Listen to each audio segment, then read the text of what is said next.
Naalala ko ang lahat, mahal. Kaya naalala ko rin kung gaano kasakit sa iyo nang makita mo siya sa inyong tagpuan. May kasamang iba at formal na palang magpapaalam sa iyo. Naalala ko lahat, mahal. Sa bawat pagsabi niya ng paalam, siya namang sagot mo ng bakit ngayon lang? Sa bawat pagsabi niya ng patawad, siya namang sagot mo ng hindi mo alam. Sa bawat pagsabi niya ng palayain mo ko, siya namang sagot mo ng hindi ko kaya.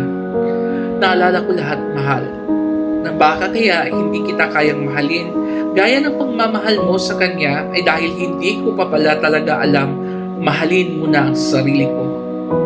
Kaya ngayon, mahal, dahan-dahan na akong aalis sa buhay mo, sa buhay ninyo at sa iba pang bagay na ukol sa iyo. Mamahalin na lang ulit kita kapag alam ko nang mahalin ang sarili ko. Muli, naalala ko lahat, mahal. Yung pagmamahal na yon, a friend who happens to be an enemy later, pasensya na, dumating na ako sa paghilom.